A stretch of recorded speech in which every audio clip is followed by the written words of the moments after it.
Welcome back, guys, to the Flow Adventure channel.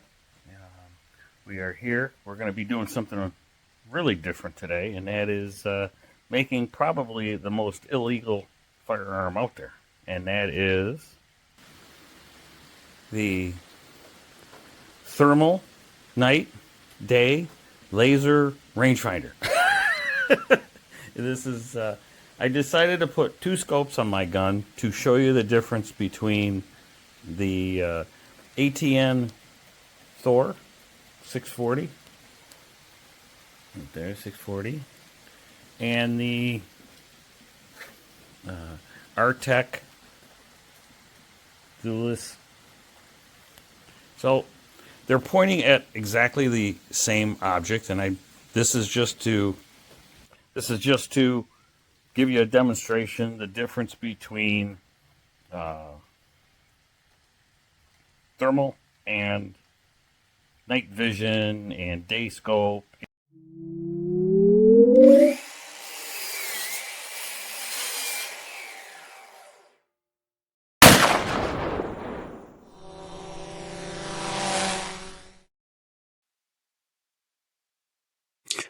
Well, welcome back, and this is going to be a video on the differences between a day-night scope and thermal scope, and these are the two scopes that I'm using.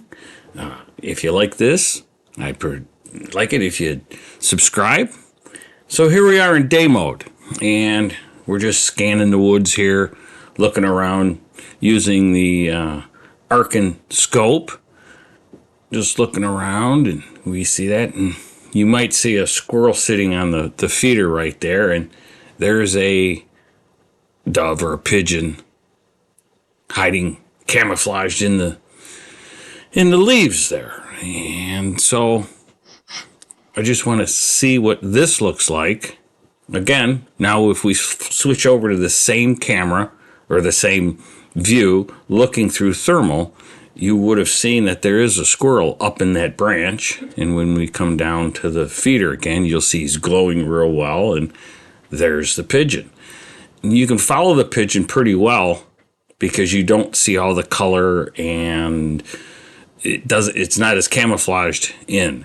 Here's a side-by-side or top and bottom view of the same thing that you just looked at, and you can see that you can just, with the night vision during the day, you can fairly see it pretty good. You can get maybe a better shot at it. You can see the head. And again, you go up to the tree here, and you really do not see it in the branches. The advantages of a day scope is you do get the clarity. You do get fine details. You can see things very good. You have a bit more sense of the depth or the how far away something is. It's very hard to tell how far something is away with the thermal. So it's both have its good and its bad. Here in the night mode, we're going to see that we see a set of eyes, and we can't tell if that's a fox. It could be an owl in a tree. It's really hard to tell.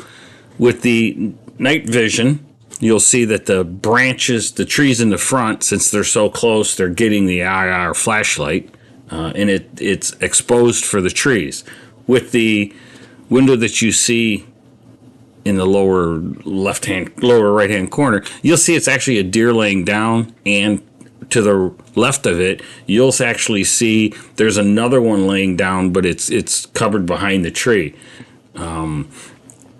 You can see as the deer turns away, its eyes disappear in the night vision, but it stays, you can see it real well in the thermal. I don't want to say one's better than the other. It's what you're trying to do, but when you combine them together like this, it works real well. What we're looking at here is I was just in the backyard getting ready to do another short little video, and I noticed two mice running around at a tree. Now it says 39 yards on the thermal in the picture-in-picture window, but it's more about 45, 50 yards away. I didn't recalibrate the scope for this.